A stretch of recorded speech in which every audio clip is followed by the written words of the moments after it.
I'm noticing a recurring theme with VG247, which is supposed to be a gaming news website. They get their panties all in a knot every time some sort of developer or anything like that says that they are going to be apolitical with their game. And once again, I congratulate the game developer for saying that. Because they aren't saying, and they say it right here, they use quotes right here in this article about this. They aren't saying that they are going to not have any political themes or, anything like that in the game. That's not what they're saying at all. They're just saying that they're not going to be making any sort of political statement, that they're not going to be taking any political stances, which I appreciate, So, we're going to get into this article here. And this should be fun. So, this is from VG247, written by Natalie Clayton. Talk about imperial superpowers and power relationships all you like. It's not politics if you don't name real people. Infinity Ward wants you to know that Call of Duty Modern Warfare, a game about proxy wars between superpowers and the colonial domains that do their dirty work, is apolitical. Phew, dodge a bullet there. Job well done. Quite the sarcasm there. But let's just continue here. Modern Warfare wants to be realistic. It wants you to feel uncomfortable with the horrors of war, but it wants to do all of that without any allegory to the politics of real life. Which I don't think is what they're really saying. We're going to get into the quotes in just a little bit here. That's the sentiment shared by gameplay director Jacob Minkoff. Speaking to Game Informer, Minkoff claimed that Modern Warfare isn't one of those naughty political games. The reasoning, it doesn't mention Trump by name. Well, that's not the only reason that they give. So that right there is a really stupid thing, because that's not the only thing that they said here. So, this is from Minkoff, do we touch topics that bear a resemblance to the geopolitics of the world we live in today?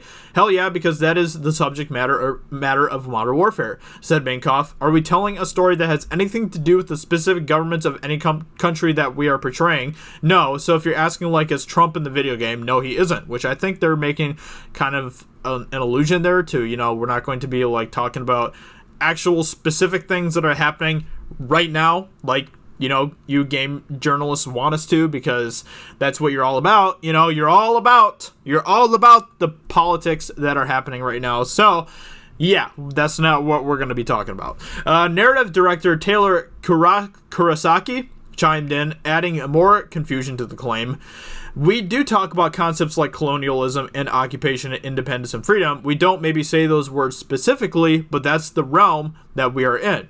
But you could have a game that takes place in revolutionary America talk about those exact same topics. It could be set in Afghanistan in the 1980s instead. Which I totally get what they're saying here. I don't know why this is so hard for people to understand. I don't understand. Like, are you people just really dense in the mind? I don't get what is so hard to comprehend here. I mean, they're basically saying, yeah, we have political themes. They're not denying that at all, but they're not going to be making any sort of specific political statement. That's just what they're saying. There really isn't anything complicated there. So, I don't know why this is so hard for you people to grasp. I just don't get it. I don't get it. Didn't we have a word for stories about rogue agents and the actions of states? Would Modern Warfare not be considered a political thriller in the same way a Tom Clancy novel or a Mission Impossible flick would? I mean, yeah, it probably would be.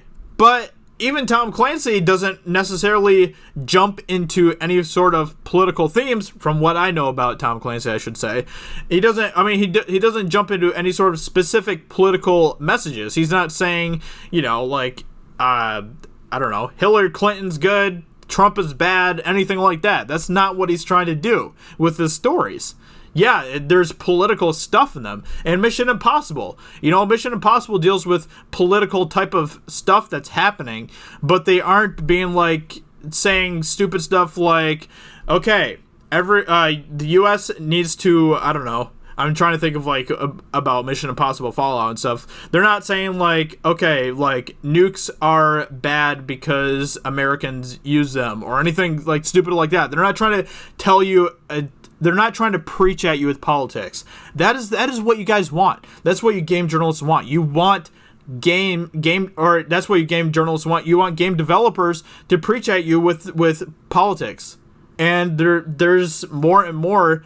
There's more of these developers that are just refusing to do that. Okay, they're just like, yeah, we're not gonna be actually jumping into current political stuff that's happening. We're just gonna, yeah, the backdrop is political, but we're not going to be, preaching at people to be like, okay, don't vote for Trump next year or anything like that, and that's what game journalists want them to do. It rings of a very modern reading of politics, one in which wars, violence, and the power are read as natural and free of biases, but adding women, queer, or people of color characters to a piece of media is injecting politics, which isn't true, okay? Nobody besides, like, maybe a handful of actual racists and sexists out there are saying that putting women, people of color, and queers into games or anything like that is injecting politics. That is not what anybody is saying. The thing that makes it injecting politics into it is when you use women, people of color, and queers as political instruments for you in the game. That is the problem. That is the problem. If the actions of states and the power aren't political, what is? Well, I mean, I'm not going to even try to explain this to you anymore because you obviously just don't understand. You just don't get it. There's just something that isn't clicking in your brain, and I can't help you with that. I just can't. But I'm trying to, explain this to maybe other people who have a little bit more common sense than you do about, what the difference is. There's a fine line here. There's a fine line between preaching politics and having a political backdrop. And Call of Duty, apparently, from what it sounds like, is going to be more in the side of political backdrop instead of preaching politics. And I appreciate that. I appreciate that when games do that. I think every game should be doing that, I don't think any game should be preaching politics at their players. So, it's just dumb. It's just really, really dumb. I just can't explain to this person any clearer than that, the difference. And if they don't get it, then that isn't my problem, and that's not anyone else's problem either. If you just wanted a spot on our list of the best apolitical games, though, we totally understand. And like I said, that's exactly what VG247 do. They, every time that a game developer's like, yeah, we're not going to be preaching politics with our game, VG247 just goes it's like a, I don't know, like a teapot kettle or something going off. Wow, I kind of messed up my throat there a little bit. No, I'm just kidding. All right. Well, anyway, there you go, guys. There's the news for today. It's ridiculous. These people just don't really seem that smart if they just can't understand the difference. But let me know in the comments below. What do you think? What do you think about this? Modern Warfare is sounding more and more like a game I'm going to be purchasing just because it triggers the SJWs and it just upsets everyone, all the game journalists. Like, people are so upset with Modern Warfare. Game journalists are not happy about this game. And that just makes me want to actually buy it. So I'm probably going to buy Call of Duty Modern Warfare. So, Thanks SJWs. You made that decision for me. I appreciate that. Hope you guys enjoyed this video, and I'll talk to you all very soon in another video. Talk to you later. Bye. Hey everyone, it's Jeremy from geeksandgamers.com, and if you're a fan of Geeks and Gamers, please go to our website, visit our merchandise store. We have t-shirts, hoodies, hats, beanies, tank tops, and in the very near future, we're going to have many more products for you to choose from. So thank you for the support. We appreciate it. You guys have a great day, and we will talk to you later.